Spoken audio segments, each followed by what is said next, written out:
고린도후서 강의 20째 시간 하도록 하겠습니다. 우리가 이제 지난 시간에 고린도후서 12장 1절부터 이제 7절에 있는 말씀을 살펴봤습니다. 사도 바울이 자기의 사도직을 의심하고 또 거짓 교사들의 그 유혹에 빠져서 이 믿음에서 떠나 배반하려고 하는 그런 사람들, 이런 사람들에게 자기의 이제 사도직을 입증하려고 노력하는 그런 모습이 이제 이 안에 기록되어 있습니다.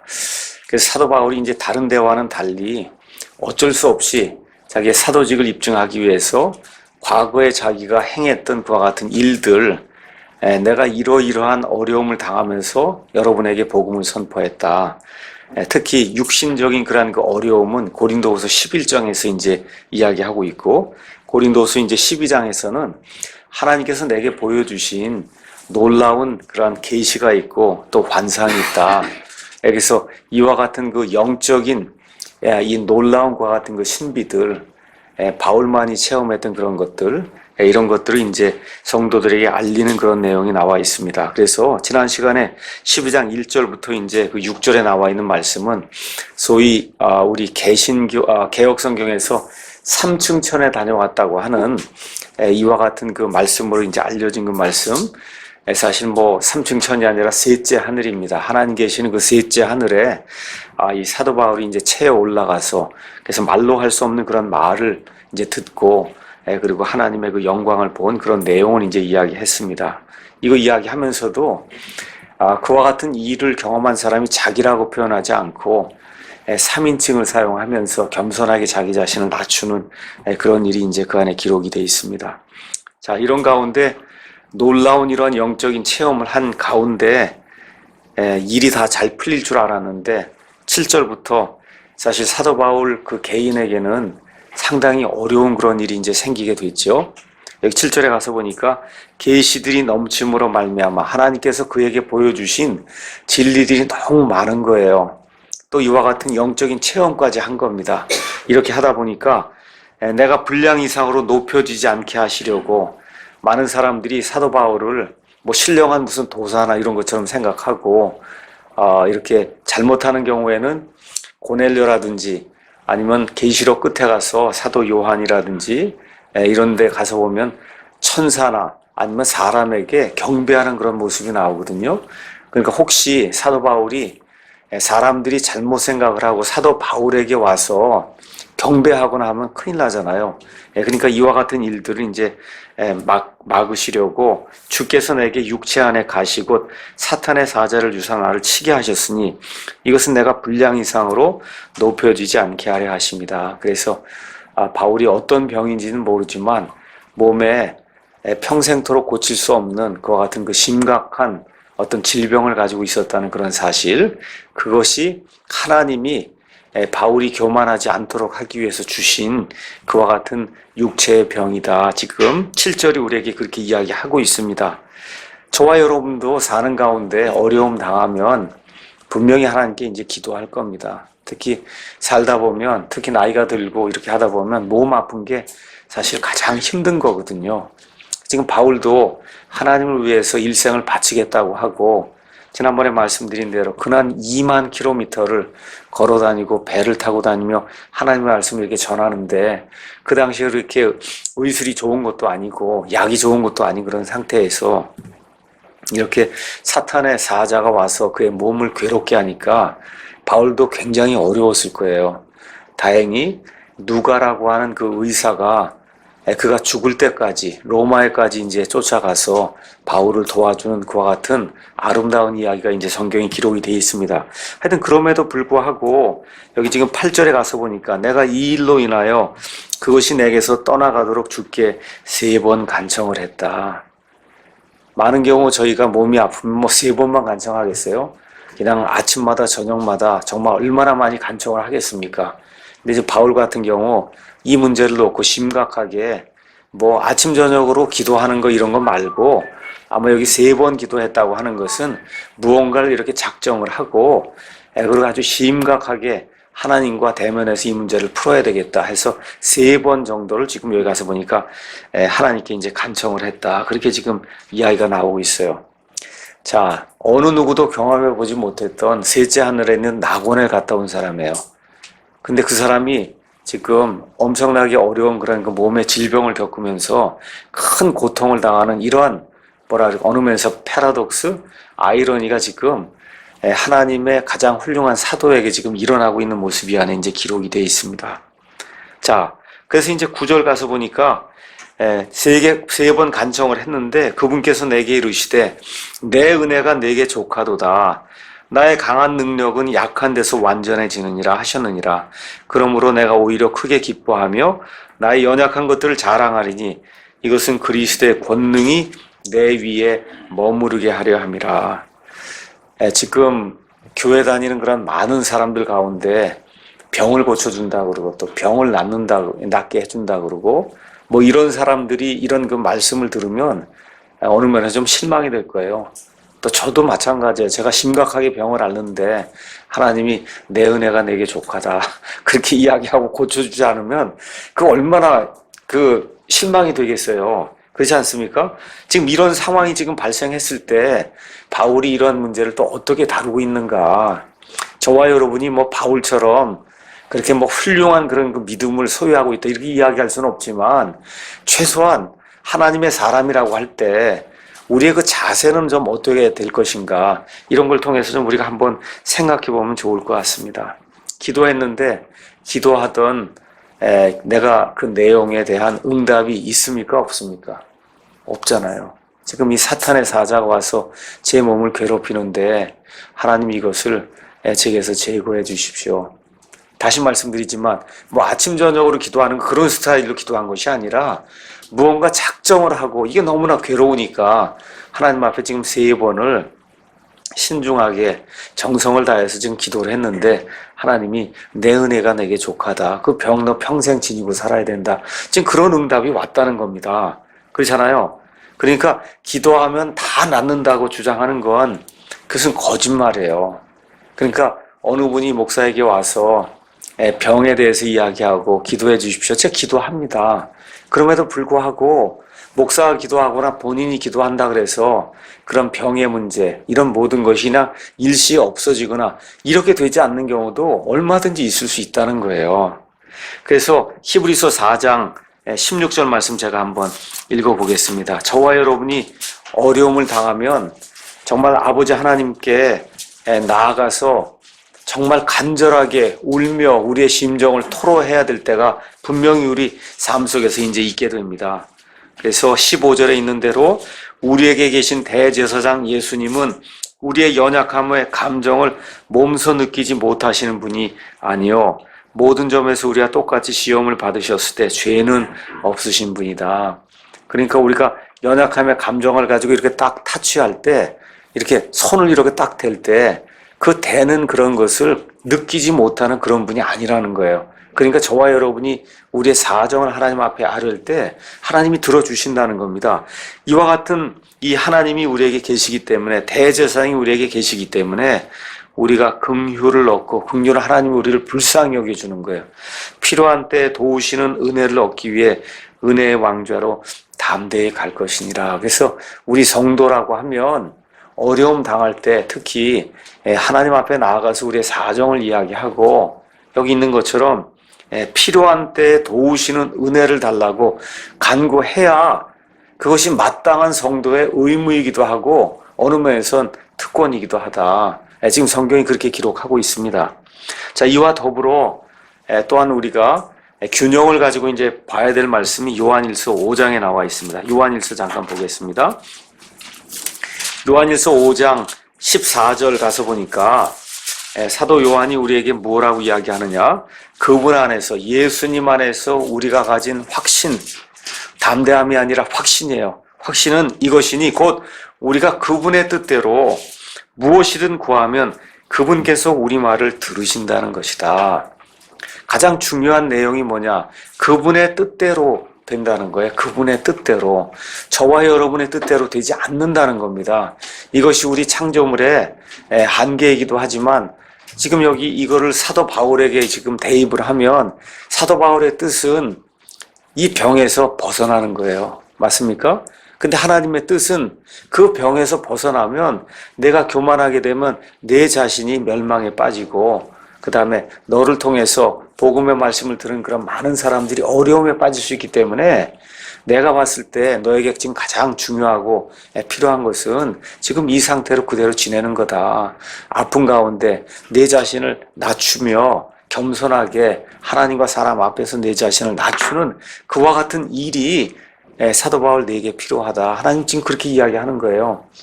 그래서 우리에게 하나님께서 이와 같은 기도에 대한 확신을 주셨음에도 불구하고 바울과 같은 경우 하나님의 뜻이 병을 낫게 해주는 것이 아닐 때에는 여기 있는 것처럼 병 고치지 못했다는 겁니다. 근데 참 놀라운 일이 그 안에 또 기록이 되어 있습니다. 그러니까 다시 말씀드리면 예수님 믿으면 만사형통하고 무병장수한다 이런 말은 그런 샤머니즘에서 있는 이야기지 우리 그리스도인들에겐 적합한 그런 말이 아닙니다. 심지어 여기 있는 것처럼 바울도 병에 걸리고 여러분 디모데전서 5장 23절 거기 가서 보시면 디모데도 위장병이 걸려서 바울이 포도주스를 좀 쓰라고 이제 이야기하고 디모데 후서 4장 20절에 가서 보면 드로비모라고 하는 바울을 열심히 도와줬던 바울의 동료가 나와요. 근데 바울이 이 사람을 고치지 못해요. 내가 병든 채 이 드로비모를 밀레도에 남겨두고 떠났다. 그렇게 이야기하거든요. 그래서 성경에 가서 보시면 병을 낳은 사람도 있고 병 나음을 받지 못한 그런 사람도 있고 우리 사람이기 때문에 이와 같은 일이 이제 생긴다. 이렇게 이제 이해를 하시면 됩니다. 자, 그래서 이제 여기 9절 가서 보니까 이 1절에서 6절에 나와 있는 하늘에서 하나님이 말씀하신 그 말씀은 하나님께서 절대 누구에게 발설하지 말라. 그래서 하늘에서 하신 말씀은 공유하지 못하게 하셨는데 땅에서 지금 바울이 기도할 때는 하나님이 내 은혜가 내게 족하다 이렇게 말씀했잖아요. 그 말씀을 지금 공유하도록 말씀해서 그래서 여기 지금 공유된 말씀 이 안에 이제 기록이 되어 있는 겁니다. 그분께서 내게 이르시되 땅에 있는 바울에게 내 은혜가 내게 족하다. 내 은혜가 내게 족하도다. 나의 강한 능력은 약한 데서 완전해지느니라 하셨느니라. 그러므로 내가 오히려 크게 기뻐하며 나의 연약한 것들을 자랑하리니 이것은 그리스도의 권능이 내 위에 머무르게 하려 함이라. 다시 말해 바울이 이렇게 약한 가운데도 하나님의 말씀을 권능 있게 전했잖아요. 그럼 그건 바울이 한 게 아니잖아요.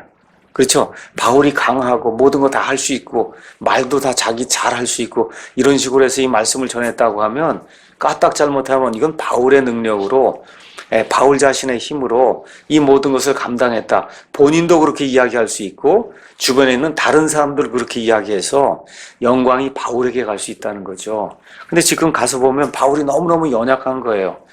여기 갈라디아서 같은 데 가서 보면 몸의 연약함을 가지고 이 성도들 앞에 나타나서 하나님의 말씀을 권능 있게 전하게 될 때 갈라디아 교회 성도들이 사도 바울의 그 몸의 연약함을 무시하지 않고 그를 하나님의 천사처럼 영접했다. 그렇게 기록이 되어 있거든요. 그래서 이 사도 바울이 이루어 놓은 그런 모든 일은 바울의 능력으로 된 것이 아니라 바울이 임했던 예수 그리스도의 권능으로 된 거다. 우리가 그렇게 이제 이야기할 수가 있습니다. 자, 그래서 하나님의 메시지의 핵심은 지금 내가 이렇게 아픈 것도 내 은혜라는 겁니다. 참 이게 얼마나 그 힘든 일이겠어요. 한번 생각해 보세요. 우리가 지금 제3자의 입장에서 바울의 이런 것들을 보면서 그 뭐 그럴 수도 있겠지 생각이 이렇게 들 수 있지만 당사자에겐 얼마나 힘든 일이었겠어요. 그렇죠? 작정을 하고 지금 3번 하나님께 기도했는데 하나님께서 내 은혜가 내게 족하다. 그렇게 이야기하셨다는 겁니다. 그래서 하나님 메시지의 핵심은 너를 구원한 것도 내 은혜고 지금까지 너를 살려준 것도 내 은혜고 지금까지 이 모든 일을 감당하게 한 것도 내 은혜고 내게 많은 계시들을 주고 많은 환상들을 주고 곳곳에 다니면서 말씀을 선포하고 교회를 세우게 한 것도 100% 내 은혜다. 내 은혜. 그래서 지금 하나님께서 주시는 메시지는 지금 내가 아픈 것도 내 은혜다. 지금 그렇게 이야기한다는 거예요. 그래서 이 은혜는 우리 한번 가서서 영적인 일에도 하나님의 은혜가 사도 바울에게 이제 함께 했습니다. 한번 고린도후서 3장 4절에서 6절 보겠습니다. 고린도후서 3장 4절에서 6절.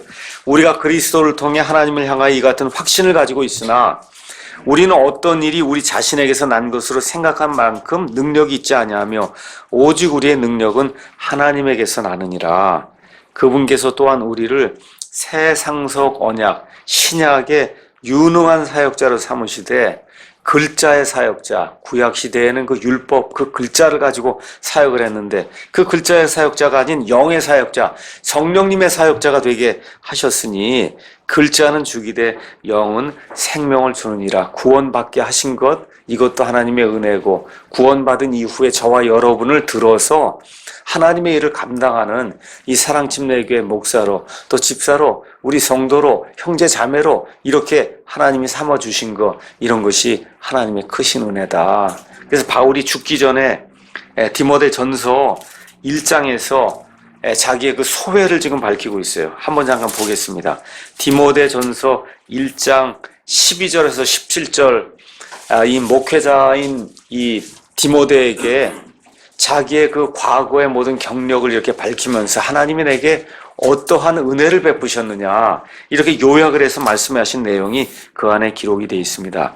1장 12절 가서 보니까 나를 능하게 하신, 유능하게 하신 그리스도 예수 우리 주께 내가 감사를 드림은 그분께서 나를 신실한 자로 여기사 내게 사역, 섬기는 일을 맡기셨기 때문이다. 하나님이 사도 바울에게 하나님을 섬길 수 있는 그와 같은 이 직무를 주셨다는 거예요. 내가 전에는 신성모독하는 자요, 이 구약의 그 율법을 가지고 하나님을 섬긴다고 그러고 하나님 했는데 실질적으로 예수님 만나기 전까지 한 일이 하나님을 신성모독하는 그런 일이었다. 그 다음에 핍박하는 자요, 교회를 핍박하고 성도들 핍박했고 해를 끼치는 자였어요. 교회에 엄청나게 해를 끼친 그런 사람이었는데 도리어 긍휼을 얻게 되면 내가 믿지 아니하는 가운데 알지 못하고 그것을 하였기 때문이라. 그래서 이제 하나님의 은혜가 뭐냐가 그 다음 절에 나옵니다. 우리 주의 은혜가 그리스도 예수님 안에 있는 믿음과 사랑과 함께 넘치도록 풍성했다. 내가 과거에 하나님 보시기에 이렇게 쓸데없는 그런 사람이었는데 하나님께서 내게 긍휼을 베푸셨다. 그래서 나를 구원하시고 나를 유능한 사역자로 삼아주셨다. 이것은 신실한 말이요, 온전히 받아들이기 합당한 말이니 곧 그리스도 예수님께서 죄인들을 구원하시려고 세상에 오셨다는 말이로다. 죄인들 중에 내가 우두머리로다. 얼마나 놀라운 그런 고백을 하고 있어요. 그래서 여기 하나님께서 내 은혜가 내게 족하다 이렇게 이야기할 때는 너를 구원해주고 정말 과거에 나를 대적하고 온갖 해악을 저지른 그런 사람, 그런 사람 지금 들어서 모든 이방인들에게 가서 하나님의 말씀을 선포하는 그와 같은 사역자로 삼아줬으니 이런 영적인 에서 하나님의 은혜가 얼마나 넘치느냐 우리가 이제 생각해 볼 수가 있습니다. 9장 8절 고린도후서 가서 보시면 제가 이제 지난 시간에도 말씀드렸듯이 물질적인 일, 헌금을 하는 것도 하나님의 은혜라는 거예요. 그러니까 물질 얻을 수 있는 능력을 주셔서 이 세상을 살아가게 하시는 것도 하나님의 은혜고, 또 그 받은 물질 중에 내가 아끼고 내가 사랑하는 그 물질 중에 얼마를 떼어서 하나님 앞에 내어놓는 그 일도 하나님의 은혜다.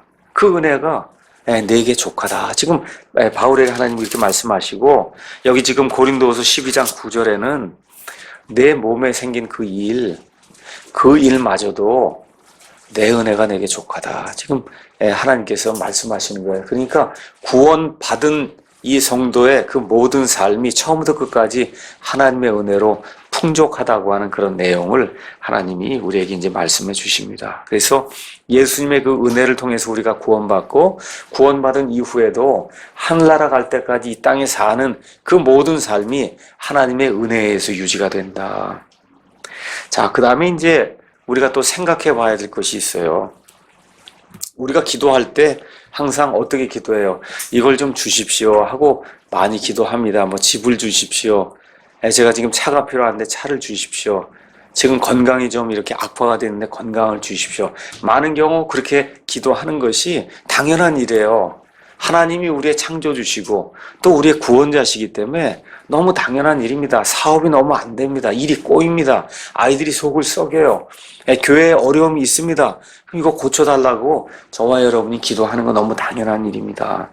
그런데 어떤 때는 하나님께서 우리에게 요청한 것을 주지 아니하시고 우리를 변화시키는 경우가 있다는 거예요. 이렇게 우리가 변화가 되면 병이든 어떤 문제든 그 문제가 그대로 있음에도 불구하고 오케이가 된다는 거예요. 지금 사도 바울이 그랬잖아요.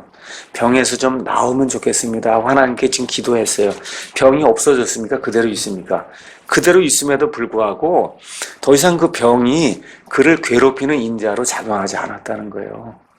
참 그래서 이런 일들이 생길 때가 있다. 그래서 하나님은 바울을 위해 마귀의 사자를 제거하지 않으셨어요. 그 목적은 마귀의 사자가 제거되면 바울이 분명히 교만에 빠질 것이 확실하기 때문에 이것은 아담으로부터 시작해서 구약 성경에 나와 있는 그런 모든 하나님의 사람들 그 역사를 가서 살펴보면 거의 백발백중 다 맞는 일입니다. 저에게도 해당되는 거예요. 일이 다 잘 되고 모든 게 다 만사형통하면 교만할 가능성이 교만하게 생각하고 무언가 일을 내가 이루었다고 생각하고 그리고 무언가 잘못을 저지를 것과 같은 가능성이 저를 비롯해서 여기는 모든 사람에게 다 공통적으로 있는 그런 일이에요. 이런 것이 별거 아닐 땐 괜찮지만 지금 사도 바울과 같은 경우 특히 목사와 같은 경우 사실 넘어지게 되면 너무나 많은 사람들이 실족하게 되잖아요. 너무나 많은 사람들에게 안타까운 것과 같은 일이 생길 수 있잖아요. 그렇잖아요? 그러니까 사도 바울과 같은 경우 또 어떤 경우에 목사와 같은 그런 경우에 하나님께서 꾸준히 끊임없이 그와 같은 고통을 주실 수 있다는 겁니다. 근데 문제는 뭐냐? 바울이 하나님께 3번 간구하고 하나님이 내 은혜가 내게 족하다고 할 때 병이 있었음에도 불구하고 그가 변화가 됐다는 거예요. 그걸 그대로 수용했다는 거예요. 그렇게 되니까 기쁨이 넘쳤다는 겁니다. 자, 이게 성숙한 그와 같은 그 성도의 어떤 지표가 아니겠는가. 참으로 감당하기 어려운 일이에요. 아프면 낫기 원하는 게 누구나 사람 누구라도 다 원하는 그런 일입니다. 그런데 성숙한 그런 성도에게는 내가 원하는 것이 이루어지지 않아도 하나님이 우리를 변화시키게 그거를 그대로 수용할 수 있는 그와 같은 이 변화를 우리에게 허락해 주실 때 병이나 문제가 그대로 있음에도 불구하고 사도 바울처럼 감사할 수 있는 그와 같은 성도가 될 수 있다는 겁니다. 그래서 성경 말씀을 읽는 목적이 바로 그런 데 있다고 저는 생각이 들어요. 왜 성경을 읽어요? 로마서 15장에 있는 것처럼 무엇이든지 전에 기록된 것은 우리의 배움을 위해 기록됐다. 이것은 우리가 성경 기록이 주는 이와 같은 위로 이런 것들을 통해서 그래서 인내를 통해서 위로를 통해서 격려를 통해서 저와 여러분이 하나님의 은혜를 깨닫게 하기 위해서 그래서 모든 것이 우리에 기록되어 있거든요. 히스기야의 이야기, 다윗의 이야기, 다윗이 근한 13년 동안 왕이 되기 전에 사울로부터 엄청난 핍박을 받는데 그 내용이 사무엘기상 기록이 돼 있잖아요.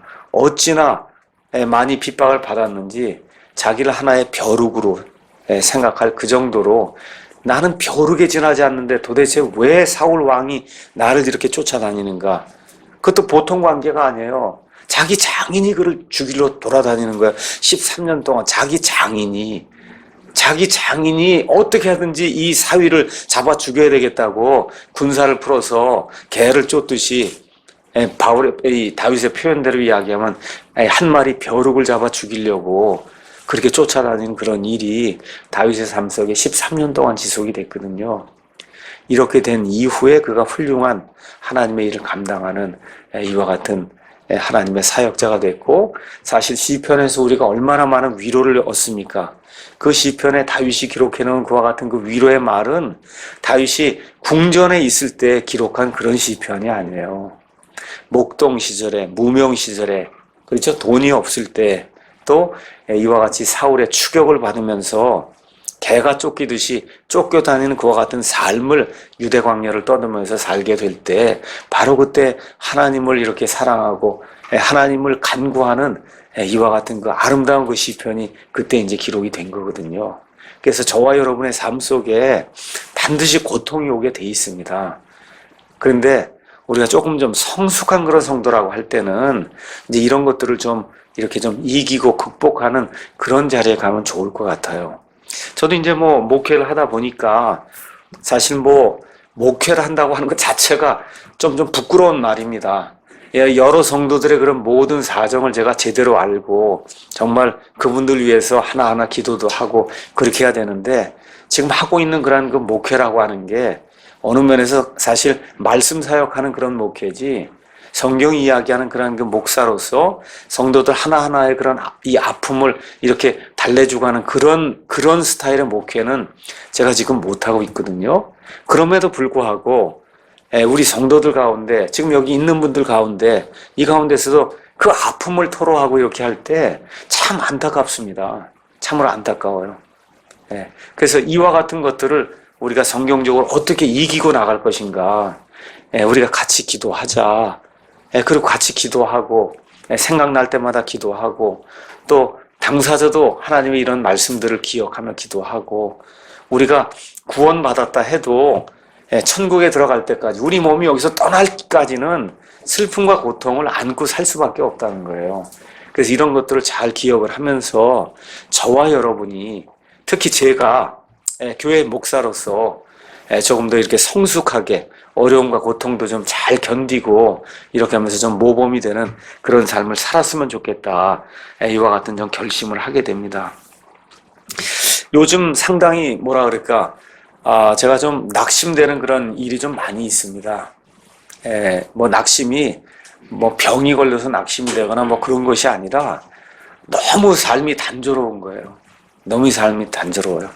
그러니까 이제 한마음 미션 가서 2시간 강의하고 여기 금요일 날 있죠. 주일날 오전, 오후 이렇게 하면 5번을 제가 이 말씀을 이제 준비해야 돼요.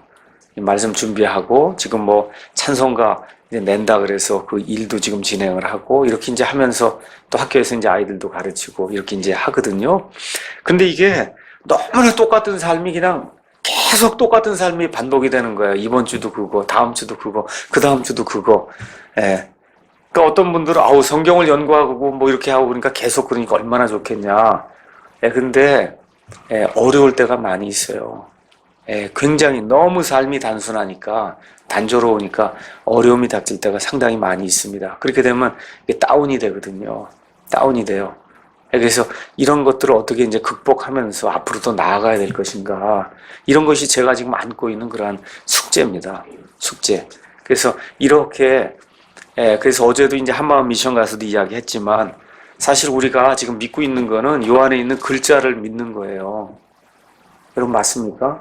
지금 하나님이 보이는 거 아니잖아요. 우리 눈에. 지금 천국이 지금 우리 눈앞에 지금 보이는 거 아니잖아요. 여기 있는 그 말씀에 따라 여기 있는 대로 이루어질 줄로 믿습니다 하고 그 믿음 가지고 한 발짝 한 발짝을 떼니까 사실은 너무나 삶이 예수님을 믿는다고 하는 게 삶이 단순한 삶이에요. 한번 생각해 보세요. 얼마나 단순한가. 그렇잖아요. 이런 삶이 어떨 땐 너무 반복이 되고 하다 보니까 어려움으로 이렇게 제게는 다가오는 그런 경우가 요새 많거든요. 그래서 이걸 좀 이겨야 되겠다. 지금 이렇게 지금 생각하고 지금 나가고 있습니다. 자, 그래서 여기 지금 바울이 하나님의 은혜를 수용을 하니까 그 엄청났던 그런 고통이 기쁨이 됐다는 거예요. 그렇죠? 그 내용이 거기 나와 있는 겁니다. 9절에 그러므로 내가 오히려 크게 기뻐하며 나의 연약한 것들을 자랑하리니 이것은 그리스도의 권능이 내 위에 머무르게 하려 합니다. 불신자도 여러 가지 고난과 고통을 당합니다. 여러분이 알고 있는 것처럼 여러 사람들, 특히 믿지 않는 사람들 가운데도 여러 가지 그 장애를 극복하고 그래서 인류를 위해서 또 본인을 위해서 좋은 것과 같은 일들을 하는 그런 사람들이 많이 있어요. 근데 저와 여러분은 하나님을 믿는 하나님의 아들, 딸입니다. 그러니까 어느 면에서 믿지 않는 그런 성도들보다 더 많이 인내하고 참아야 될 이와 같은 특권 아니면 의무를 지닌 그런 사람들이다. 이렇게 좀 생각하고 우리가 어려움을 당할 때 이런 고통스러운 것과 같은 일이 있을 때 정말 주님 생각하고 그리고선 하나님께서 내 은혜가 내게 족하다라고 이야기할 때 묵묵히 그거를 좀 수용할 줄도 아는 그런 좀 성숙한 그런 성도가 되면 좋을 것 같습니다. 그래서 바라는 것은 제가 저도 이제 사람이기 때문에 이제 죽을 날이 있고 이제 아플 날이 있고 그럴 때 정말 죽을 때 병들어서 죽게 되고 이럴 때 그때도 정말 하나님의 은혜가 내게 족합니다 라고 하나님 앞에 이렇게 고백을 하면서 죽을 수 있는 그런 성도가 되면 참 좋겠다. 제 자신이 좀 그렇게 다시 한번 생각도 해보고 이런 말씀을 준비하면서 그렇게 이제 생각하게 됐습니다. 자, 10절은 이제 그러므로 내가 그리스도로 인하여 연약한 것들과 치욕과 궁핍과 핍박과 고난당하는 것을 기뻐하노니 내가 약할 그때 강하니라. 하나님의 변화를 수용하니까 하나님이 병은 고쳐주지 않았거든요. 그의 마음에 변화를 줬어요. 그 변화를 수용하게 되니까 그가 가지고 있던 모든 연약함과 수치를 이제는 자랑스럽게 생각하고 하나님만 바라보며 나가는 그런 삶을 살 수 있었다는 겁니다. 그래서 이와 같은 마음의 변화로 인해 그는 자기에게 맡겨진 그와 같은 사역을 잘 감당할 수 있었다는 거예요. 그 결과가 뭐냐? 바로 그 옆에 나와 있는 고린도서 11장 23절에서 30절이에요. 수없이 매를 맞고 2만 킬로미터를 걸어 다니고 이방인들에게 모함을 당하고 유대인들의 핍박을 받고 교회 밖에서 어려움을 당하고 교회 안에서 어려움을 당하고 이런 모든 일을 감당할 수 있었다 그 얘기입니다. 왜 그러냐? 내가 이렇게 어렵고 약하고 힘들 때 그리스도의 권능이 내 안에서 강하게 역사해서 하나님이 나를 통해서 이루고자 하시는 그 일을 하나님이 하나님의 때 하나님의 방법으로 적당하게 하나님이 이루어 주신다라고 하는 그런 확신이 들었기 때문에 그래서 이런 일을 감당할 수 있었다는 겁니다. 자, 11절에서 13절은 바울이 이제 이 1절에서부터 12절에는 환상, 계시, 그 다음에 이와 같은 거 하나님의 은혜 이런 모든 것들을 다 이야기를 했어요. 자, 이제 사도 바울이 이 고린도 교회 성도들에게 증명하고자 하는 나머지 하나가 남았습니다. 그것은 뭐냐? 내가 사도라고 하는 걸 지금 증명을 하고 싶은 겁니다. 내가 사도다. 그렇죠? 자, 그래서 11절에서 13절에 말씀이 이렇게 돼 있어요. 내가 자랑함으로 어리석은 자가 되었거니와 너희가 억지로 나를 시켰느니라. 지금 바울이 이런 말 어디서도 해본 적이 없어요. 고린도 교회 성도들이 너무 속을 썩이니까 이 문제를 해결할 수 있는 유일한 방법은 내가 지금까지 하나님의 이 사역을 어떻게 감당했는가 이거를 하나하나 일일이 보여주는 수밖에 없다 해서 어쩔 수 없이 자기의 육체적으로 행한 그런 일, 영적으로 계시가 넘쳤던 것, 하나님의 환상들을 본 것, 또 이렇게 아픔에도 불구하고 하나님의 은혜를 느낀 것 이거를 어쩔 수 없이 지금 이야기했다는 겁니다. 자, 이렇게 하면서 고린도 교회 성도들을 사랑했는데 바울이 그들에게서 받은 대접은 완전히 푸대접이었다는 거예요. 그렇죠? 그래서 내가 너희에게서 칭찬을 받아야 마땅하노니 지금 그 고린도 교회 성도들에게 사례비를 받았습니까? 뭘 해달라 그랬습니까? 아무것도 없잖아요. 모두가 다 바울이 희생을 하고 모든 것을 내어놓고 고린도 교회 성도들을 사랑하고 복음을 선포하고 교회를 세우고 말씀을 가르친 거지 고린도 교회 성도들에게서 물질적으로 뭐로 받은 게 없다는 겁니다. 그렇죠? 그래서 사실은 바울이 여기 11장, 12장에 있는 것처럼 어리석게 자기 자신을 자랑하기 전에 사실 고린도 교회 성도들이 자기들을 구원으로 이끌어준 사도 바울을 자랑했어야 되는데 자랑이 아니라 오히려 푸대접을 하니까 어쩔 수 없이 이와 같은 사도 바울의 하소연이 이제 나오게 된 겁니다. 내가 아무것도 아닐지라도 무슨 일에서나 가장 으뜸 가는 사도들보다 결코 뒤지지 아니하노라. 내가 자랑하지 않았다는 거예요. 너희들에 가서 내가 뭘 이렇게 내세우지 않았다는 겁니다. 그렇지만 하나님의 일에 관한 한 나는 으뜸 가는 어떤 사도보다 더 나은 사람이다. 이거 목사나 아니면 이런 사도가 이런 말 하는 거 이거 좋은 거 아니에요. 그렇잖아요. 어찌나 속을 썩이는지 지금 할 수 없으니까 지금 이런 얘기를 하는 거지. 목사가 서서 나는 다른 모든 목사보다 더 훌륭한 사람 맨날 그 얘기하면 정신 나간 사람이지 그 사람이 목사가 아니잖아요. 그렇잖아요. 근데 지금 바울이 원래 너희가 나를 제대로 이렇게 대접을 하고 하나님의 그와 같은 사역자로 인정을 했어야 되는데 하지 않으니까 할 수 없이 내가 얘기했다. 예, 지금 그 얘기를 지금 하면서 사실 내가 아무것도 아닌 것 같지만 어떤가는 사도보다 학식이나 지식이나 하나님의 계시나 환상이나 은혜나 어떤 것을 내가 뒤지는 게 있냐. 지금 그 얘기를 하고 있습니다. 자, 이런 가운데 중요한 거를 이제 하나 사도 바울이 이제 이야기하고 있습니다. 12절에 진실로 내가 너희 가운데서 모든 인내와 표적들과 이적들과 능한 행위들로 사도의 표적들을 행하였노라. 거짓 지금 교사들이 와서 내가 사도라 그러고 어느 유명한 사도에게서 추천서를 받았다고 그러고 하는데 그 사람들이 사도의 표적들을 보인 게 있느냐 지금 바울이 이야기하는 거예요. 그러니까 사도가 되려면 표적이 있어야 된다는 거야. 표적. 초대교회에는 여러 종류의 특별 직무 수행자들이 있었습니다. 직무가 달랐어요. 누가 있었냐? 예수님과 함께 다니면서 예수님의 모든 것들 직접 눈으로 본 증인들 12사도가 있었습니다. 그렇죠? 또 지금 사도 바울처럼 예수님 부활하신 이후에 다마스커스 그 도상에서 예수님이 직접 나타나서 하나님의 복음을 선포하라고 위임을 받은 이와 같은 사도 바울 이런 사람들이 있었어요. 이거 사도입니다. 이 사도의 특징은 뭐냐? 증인이 돼야 돼요. 증인. 예수님께서 직접 하신 그 일의 증인이 되면 특별히 사도행전 1장 21절에서 22절, 2장 32절, 3장 15절 가서 보시면 사도라고 하면 예수님의 그 부활의 증인이 돼야 돼요.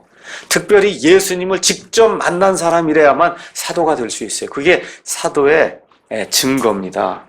그래서 지금 사도 바울이 내가 바로 그런 사람이다. 내가 바로 그런 사람들이다. 자, 바울이 왜 이렇게 어려움을 당하느냐? 제가 지난번에 한번 말씀드린 것처럼 베드로를 비롯한 사도 야고보 이런 사람들은 예수님 이 땅에서 공생의 3년 반 동안 사역하는 동안 예수님과 함께 동고동락했던 사람들이에요. 그러니까 이 사람들이 내가 사도다 얘기해도 이렇게 큰 문제가 안 생겼습니다. 근데 지금 바울은 어때요? 다마스커스로 가면서 믿는 사람들 핍박하러 가는 가운데 주님이 나타나셨잖아요.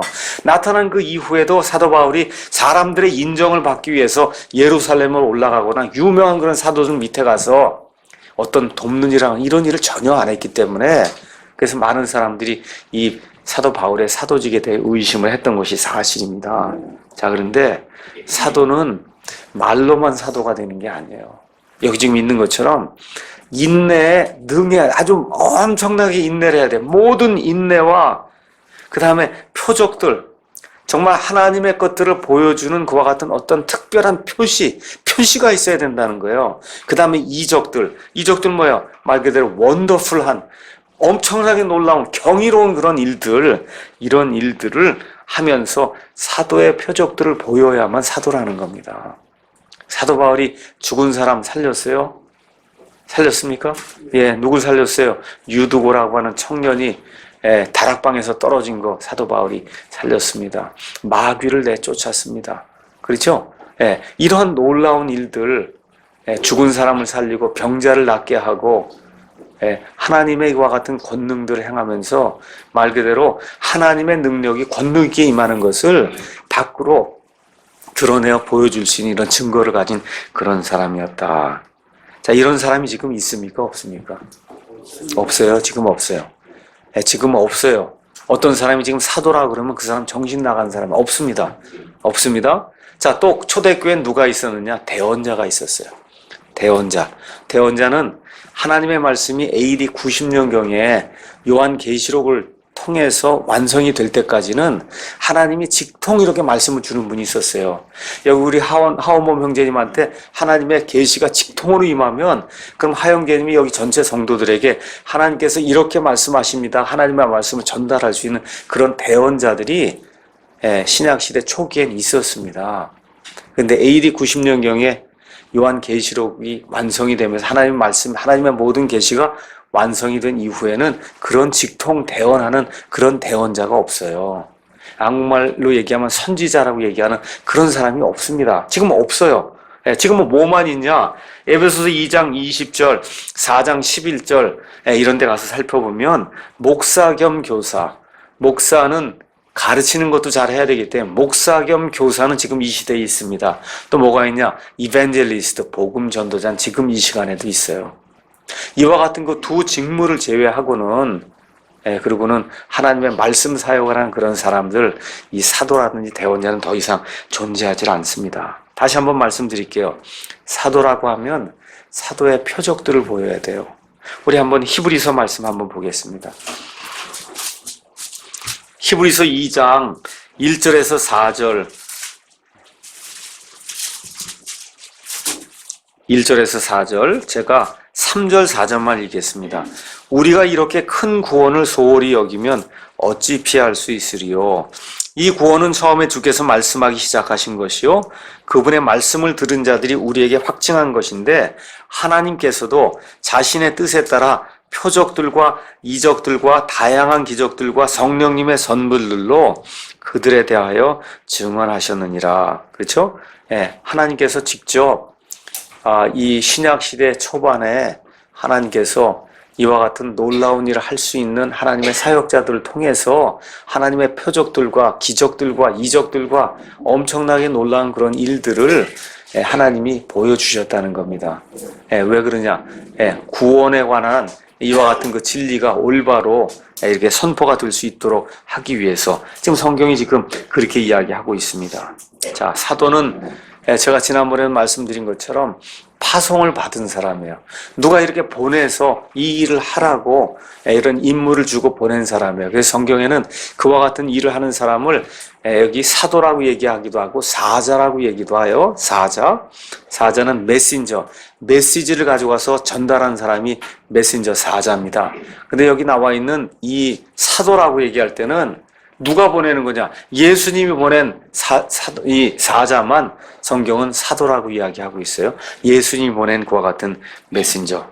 자, 그래서 지금도 내가 사도다라고 주장하는 그런 사람들이 있어요. 이런 사람들이 주장하는 그 운동이 신사도 운동입니다. 신사도 운동, 내가 사도다. 지금 이 시간에 사도라는 거예요.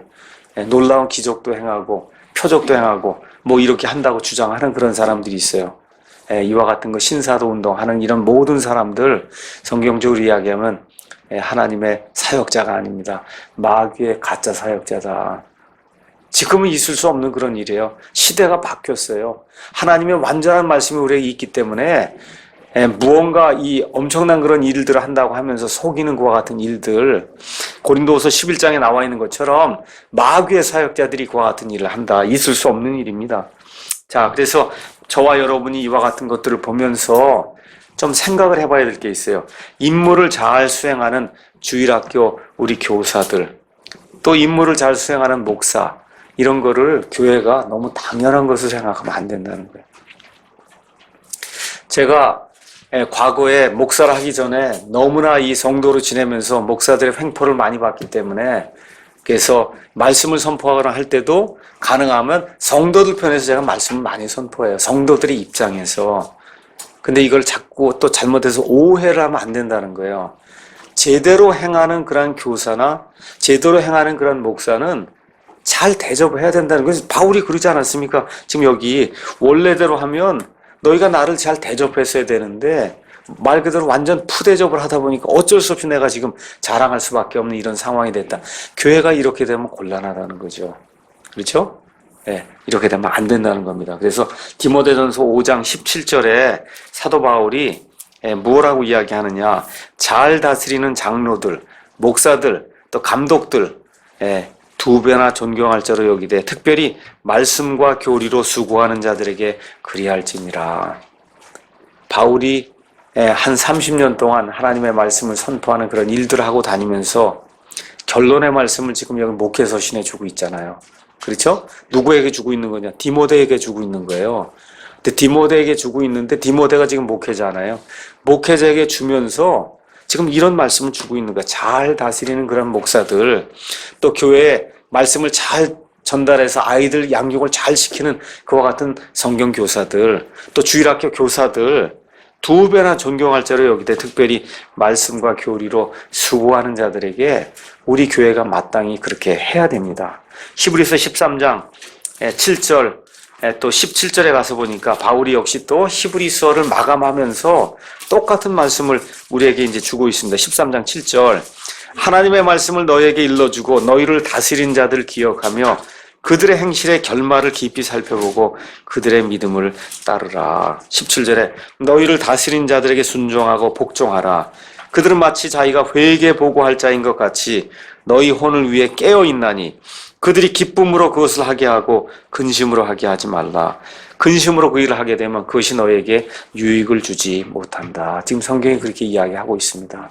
그래서 제가 저에게 그렇게 해달라 그런 이야기를 하는 것이 아니라 성경적으로 균형을 이루기 위해서, 그래서 이 말씀을 제가 강의하면서 목사와 성도의 관계가 이런 관계가 돼야 된다. 그래서 균형적인 그런 차원에서 이 말씀들을 여러분에게 이제 낭독을 한 겁니다.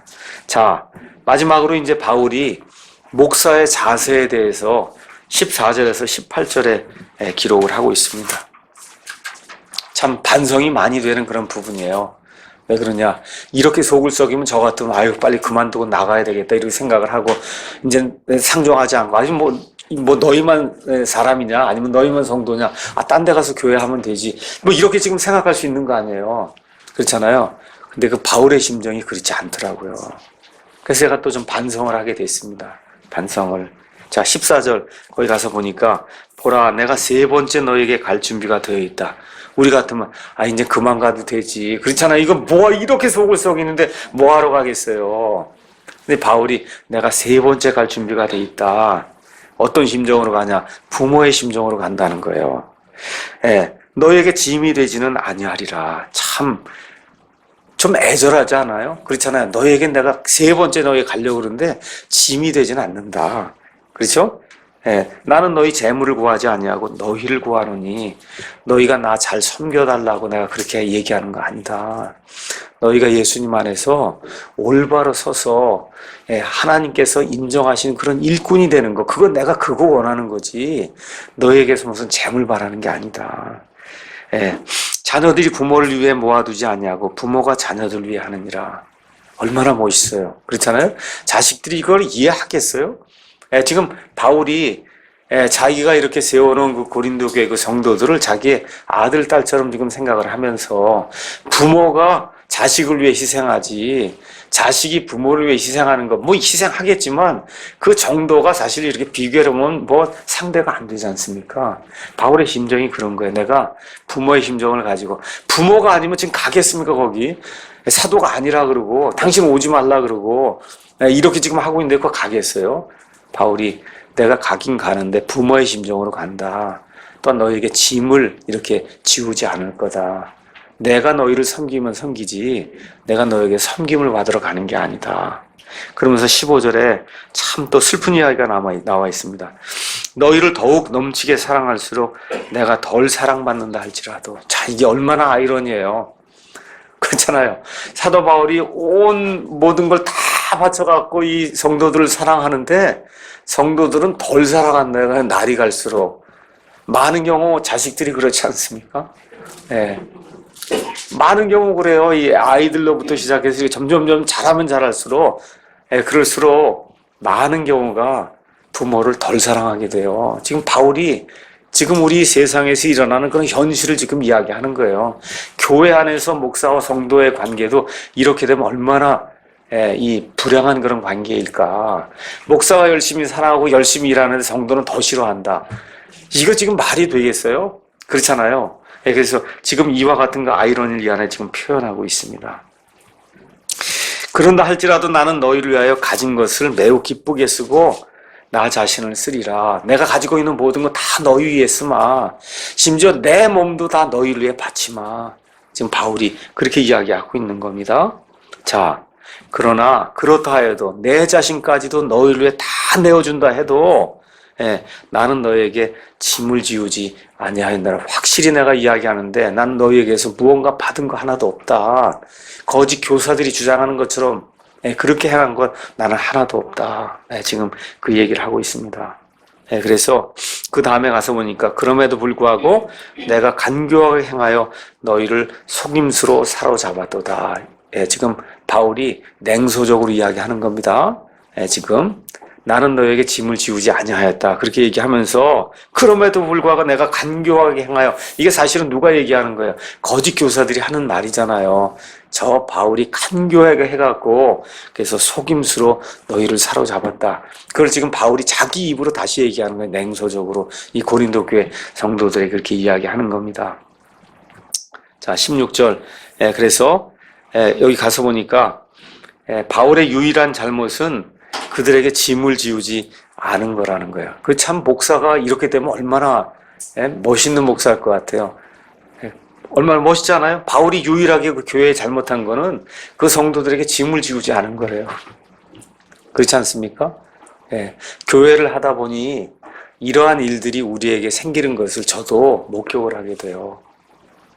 목사가 어떤 일을 위해서 희생하기도 하고 뭐 어떤 일을 하기도 하고 이럴 때 왜 그거를 그대로 받지 않고 삐딱하게 해서 이렇게 받아갖고서 문제를 일으키고 결국은 또 교회를 떠나게 되고 하는 그런 일들이 생기거든요. 그래서 사실 목사도 잘해야 되고 성도도 잘해야 될 것 같아요. 그냥 있는 그대로를 사람을 사람으로 받아야지 목사에게 되었다 그래서 모든 목사가 다 그러리라고 생각하면 안 된다는 거예요. 그래서 그런 일들이 우리 교회 안에서도 발생하는 그런 것을 제 눈으로 과거 몇 년 동안 본 적이 있습니다. 자, 여기 가서 보니까 내가 너희에게 보낸 자들 중에 누구를 시켜 너희에게서 이득을 취하더냐. 내가 디도에게 청하였고 그와 더불어 한 형제를 보내었는데 디도가 너희에게서 이득을 취하더냐. 참 얼마나 슬픈 얘기입니까? 목사가 교회 성도들에게 이런 얘기를 하면 그거 얼마나 슬픈, 내가 니들에게서 이득을 취한 적이 있냐? 누구를 이렇게 보내갖고 돈을 달라고 그런 적이 있냐? 이 정도 나가면 얼마나 슬픈 그러한 관계겠어요. 그렇지 않습니까?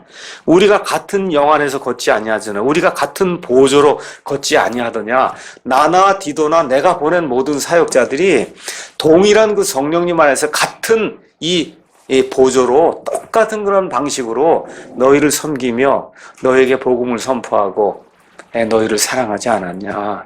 바울이 지금 맨 마지막에 호소하는 거잖아요, 지금. 그렇죠? 이런 내용이 그 안에 이제 기록이 되어 있습니다. 자, 19절에 너희는 우리가 너희에게 우리 자신을 변명하는 줄로 또 생각하느냐. 얼마나 답답하면 또 지금 그 얘기를 하는 겁니다. 우리가 그리스도 안에서 하나님 앞에서 말하거니와 극진히 사랑하는 자들아, 이렇게 속을 썩였음에도 불구하고 바울이 내가 너희를 극진히 사랑하는 자 한다 그렇게 얘기하면서 오직 우리는 너희를 세우기 위하여 모든 것을 행하느니라. 이게 목회자의 자세라는 거죠. 뭐 이 성도들이 속을 썩이고 뭘 어떻게 하든지 간에 이 목회자의 유일한 목표는 성도들을 세워야 되겠다. 성도들을 세워야 되겠다. 이것이 침례자 요한이 가졌던 그와 같은 자세잖아요. 나는 쇠하고 예수님은 흥하게 해야 되겠다. 흥한다, 쇠한다는 게 영어로 가서 보시면 흥한다는 건 인크리스로 되어 있어요. 예수님은 점점점 인크리스, 증가가 돼야 되고 나는 디크리스 해야 된다는 거예요. 줄어들어야 된다는 거예요. 지금 바울이 가진 그 심정이 이 침례자 요한이 가졌던 그런 심정, 다시 말해 하나님의 일꾼으로 사역을 감당하는 그런 모든 하나님의 사역자들이 공통적으로 가져야 될 그런 심정이에요. 어떤 심정이냐? 내가 섬기고 있는 이 성도들을 세워야 되겠다. 어떻게 하든지 세워야 되겠다. 20절에 가서 보니까 내가 갈 때 내가 원하던 모습으로 너희를 보지 못하고, 거기 갔는데 바울이 원하는 그런 모습이 있잖아요. 어떤 모습이에요? 회개하고 돌이켜서 하나님께로 돌이킨 그런 모습을 보고자 하는데 그런 모습으로 보이지 않으면 어떨까? 그래서 지금 염려한다는 겁니다. 또 너희가 원치 않는 모습은 내가 너희에게 보일까 염려하며, 지금 사도 바울은 가서 사랑과 은혜로 긍휼을 베푸는 그런 사역자로 이렇게 나타나고 싶은데 거기 성도들이 회개하지 않으면 어떻게 해요? 강력한 경고의 말과 함께 교회에 징계를 실시해야 될 그와 같은 상태에 놓여 있으니 나는 너에게 그런 모습으로 보이길 원치 않는다. 근데 그런 모습으로 보일까 봐 내가 지금 염려한다. 또 논쟁과 시기와 진노와 다툼과 헐뜯음과 수군거림과 거만함과 소동이 있을까 염려한다. 이게 다 어디에서 일어나는 일이에요? 밖에 믿지 않는 사람들에게서 일어나는 이런 일이 아니에요. YMCA 어디에서 이런 거 어느 국회의원 새나라 당인이 뭐니 이런 데서 일어나는 게 아닙니다. 어디에서 일어나는 거예요? 지금 논쟁이, 시기와 그 다음에 진노와 다툼과 헐뜯음과 수군거림과 거만함과 소동이 어디에서 일어나는 거예요? 교회에서 일어나는 거예요. 교회에서. 저와 여러분이 그건 고린도 교회만 그렇겠지. 아닙니다. 교회에 공통적으로 일어나는 일이에요.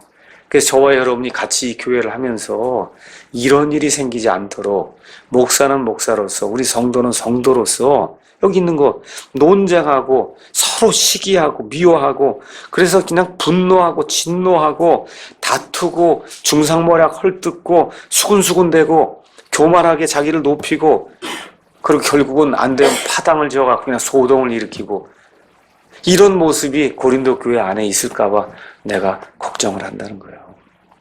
실질적으로 있었습니까? 없었습니까? 있었잖아요. 고린도 전후서 가서 보니까 이 고린도 교회 성도들이 그런 모습으로 있었는데 이제는 좀 회개하고 돌이킬 줄로 지금 생각하고 내가 세 번째 가는데 안 그러면 어떨까? 내가 아주 걱정이 된다는 겁니다. 마지막으로 또 내가 다시 갈 때 내 하나님께서 나를 너희 가운데서 낮추실까 염려한다. 바울을 낮춘다는 건 뭐예요? 목회자가 하나님의 말씀을 받아서 성도들 구원시키고 그리고 성도들이 잘할 수 있도록 그렇게 만들어야 하나님 앞에 칭찬을 받는데 성도들 모습이 이러면 하나님이 누구를 책망한다는 거예요? 목사를 책망한다는 겁니다. 그럼 하나님 앞에서 얼마나 내가 부끄러운 존재가 되느냐. 이렇게 될까 봐 내가 염려가 된다는 거예요. 그러니까 저도 같은 심정으로 우리 교회 모든 성도들에게 부탁하는 겁니다. 여러분을 위해서뿐만 아니라 저를 위해서도 우리가 다 같이 좀 성장하고 성숙한 좀 그런 성도가 돼야 됩니다. 제가 여러분에게 이렇게 부탁을 드리는 거예요. 그렇지 않으면 목사가 하나님 앞에 서서 부끄러움을 당한다는 겁니다. 부끄러움을. 도대체 어떻게 가르치고 말씀을 선포했기에 교회 안에 이런 문제가 그냥 계속 남아있냐, 고쳐지지 않고. 또 이미 죄를 짓고도 자기가 범한 부정한 일과 음행과 세욕을 회개하지 아니한 많은 자들로 인하여 내가 슬퍼할까 염려하느라. 여긴 더 나쁜 게 나오잖아요. 그렇죠? 부정한 일을 범하고 음행을 범하고 세욕을 범하는 그것도 한두 명이 아니라 많은 사람이 그랬다는 거예요. 다시 말씀드려요. 사회에 있는 그런 사람들이 아니에요. 누구예요? 고린도 교회에 있는 구원받은 성도들 가운데 세욕, 음욕, 부정한 일, 이런 일들을 행한 사람이 한두 명이 아니라 많았다는 겁니다. 저와 여러분이 깊이 이런 것들을 생각하면서 저를 비롯해서 우리 사랑침례교회는 하나님이 이런 일로 책망하는 그런 일이 없기를 제가 간절히 원합니다. 그래서 이런 일들을 보면서 교회 안에도 이런 일이 있을 수 있구나. 세상이 이런 일을 하는 것은 너무 당연한 거예요. 근데 우리가 성도로 부르심을 받았으면 그런 일을 하지 말라고 하나님이 불러주신 건데 교회 안에 이런 일이 넘치게 되면 하나님으로부터 제가 책망을 받고 이 일을 행한 모든 사람이 책망을 받습니다. 이런 거 기억하면서 목사와 성도의 그 관계가 어떤 것인가를 고린도후서 12장 이렇게 다시 한번 읽어보면서 재정립하고 그래서 저도 더 열심히 여러분 더 사랑하고 여러분도 옆에 있는 성도들과 또 목사를 사랑해서 그래서 말 그대로 사랑 침례교회가 사랑이 넘치는 그런 교회로 성장하기를 예수님의 이름으로 축원합니다. 마치겠습니다.